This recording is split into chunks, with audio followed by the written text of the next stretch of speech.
Hello everyone. पश्चिमी Asia युद्ध का असर सप्लाई संकट गहराया रोजमर्रा का सामना से लेकर कार्य तक हुई मांगे।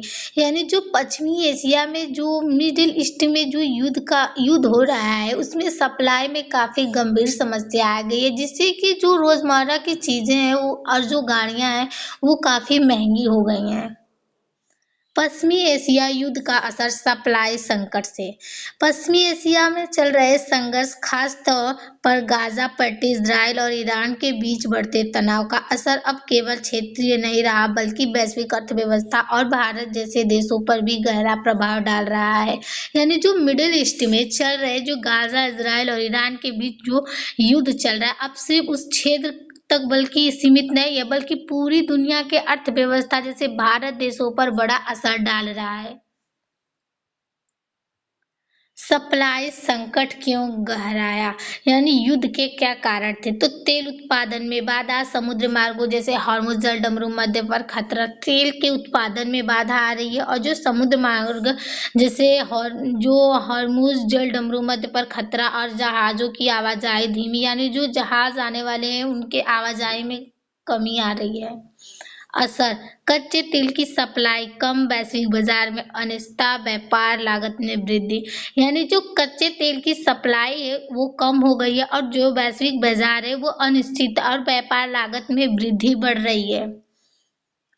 महंगाई क्यों बढ़ रही है? पेट्रोल डीजल महंगा, भारत 80% से अधिक तेल आयात करता है, युद्ध के कारण तेल के दाम बढ़े। यानी जो भारत है 80% से अधिक अपने देश में तेल आता है, इसीलिए युद्ध के कारण जो तेल के दाम है काफी बढ़ चुके हैं। इससे पेट्रोल डीजल महंगा, ट्रांसपोर्ट महंगा, यानी कि जो पेट्रोल डीजल हमारे देश आएंगे वो महंगा होगा और जो आने जाने की साधन होगा वो भी महंगा होगा। रोजमर्रा की चीजें महंगी, यानी जो उस रास्ते से आने वाली सब्जियां, अनाज, दवाइयां, कपड़े हैं वो भी महंगी होंगी। कार और वाहन क्यों महंगे हो रहे हैं? मुख्य कारण, कच्चे माल, स्टील, एल्युमिनियम महंगे, चीप सप्लाई प्रभावित, शिपिंग लागत बढ़ी। यानी कि जो कच्चे माल, स्टील, एल्युमिनियम के जो चीज है वो सारे महंगे होंगे और शिपिंग लागत जो है वो बढ़ेगी। रोजगार पर प्रभाव, कंपनियों की लागत बढ़ेगी, मुनाफा घटेगा, यानी उनको काफी लागत बढ़ सकती है और जो उन्हें मुनाफा है वो उनकी जो कमाई हो रही है वो कम है जो कि घटेगा। कई भर्तियां भारतीय कम हुई, छोटे उद्योग प्रभावित। भारत की अर्थव्यवस्था पर प्रभाव नकारात्मक क्या पड़ेगा? आयात बिल बढ़ा, रुपए पर दबाव, यानी जो आयात बिल आ रहा है वो बढ़ेगा और जो रुपए हैं उस पर दबाव, राजकोषीय घाटा बढ़ सकती है। सकारात्मक, कुछ हद तक भारत को सस्ते तेल के नए विकल्प खोजने का मौका, यानी भारत को उस रास्ते से तेल लाने के लिए मतलब सस्ते मौका ढूंढना पड़ेगा। आत्मनिर्भरता को बढ़ावा, यानी भारत को खुद आत्मनिर्भर बनना पड़ेगा।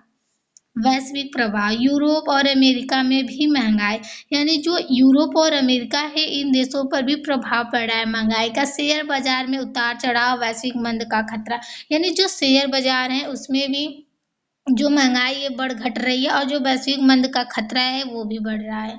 सामाजिक और राजनीतिक पर प्रभाव, सामाजिक, आम जनता पर आर्थिक बोझ, जीवन स्तर गिर सकता है, यानी जो आम जनता है उस पर आर्थिक बोझ बढ़ेगा और जो उनका जीवन स्तर है मतलब उनके जो जीने की मतलब उनको जो जीते हैं जैसे उनका स्तर जो है वो गिर सकता है। राजनीतिक पर प्रभाव, सरकार पर दबाव, महंगाई नियंत्रण नीतियों में बदलाव की जरूरत, यानी सरकार पर दबाव महंगाई की बढ़ सकती है, नीतियों में जो बदलाव है उसकी जरूरत होगी। व्यापार मार्गों पर खतरा, जहाज पर हमले का खतरा, यानी जो जहाज आयात करती है उस रास्ते से उसको खतरा हो सकता है। बीमा महंगा, वैकल्पिक लंबा रास्ता अपनाना पड़ता है जिससे कि बचने के लिए काफी लंबा रास्ता अपनाना पड़ रहा है। उद्योगों पर गहरा असर, सबसे ज्यादा प्रभावित सेक्टर ऑटोमोबाइल, एविएशन, हवाई यात्रा, फर्टिलाइजर, खाद, प्लास्टिक और केमिकल, इन सारे चीज पर काफी महंगाई का मतलब असर पड़ सकता है। रुपए और डॉलर पर प्रभाव क्या हो रहा है? भारत ज्यादा डॉलर खर्च कर रहा है, जो भारत है उसे ज्यादा पैसा खर्च करना पड़ा है तेल खरीदने में, रुपए कमजोर होते जा रहे हैं और आयात महंगाई जो है वो बढ़ती जा रही है। कृषि क्षेत्र पर प्रभाव, डीजल महंगा, खेती अगर डीजल महंगा होगा तो खेती महंगी होगी, खाद महंगी होगा, जो आवाजाही का ट्रांसपोर्ट महंगा है वो भी बढ़ेगा।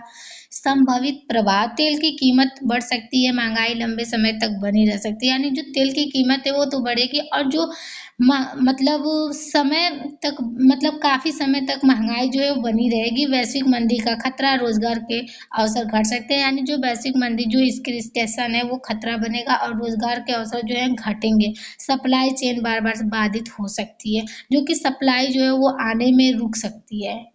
लाभ, रूस से सस्ता तेल मिलने का अवसर, जो रूस है उसे हमें सस्ता तेल मिल सकता है। रिन्यूएबल एनर्जी, सोलर विंड को बढ़ावा, मेक इन इंडिया को मजबूत करने का मौका, भारत की कूटनीतिक भूमिका मजबूत, नए व्यापारिक साझेदार बनाने की संभावना। यानी भारत को अब एक मजबूत भारत बनाना होगा, जो कि उसकी जो जो भूमिका है उसको भी मजबूत करना पड़ेगा, और नए व्यापारिक जो साझेदार है उसकी संभावना है। हमें हानि क्या होगी, पेट्रोल डीजल और गैस महंगी होंगे, खाद्य पदार्थों की जो कीमत है बढ़ेगी, उद्योगों की लागत बढ़ेगी, बेरोजगारी बढ़ने का खतरा, रुपये की कमजोरी। अगर पेट्रोल डीजल गैस महंगे होंगे तो खाद्य पदार्थ भी बढ़ेंगे, और जो लागत है वो बढ़ेगा, रोजगार, जिससे कि रोजगार जो है उस पर खतरा आएगा, और रुपयों की जो है कमी होगी। निष्कर्ष, पश्चिमी एशिया का युद्ध केवल एक क्षेत्रीय सीमित तक नहीं है, बल्कि इसका असर वैश्विक सप्लाई चेन, महंगाई, रोजगार, अर्थव्यवस्था पर गहराई से पड़ा है।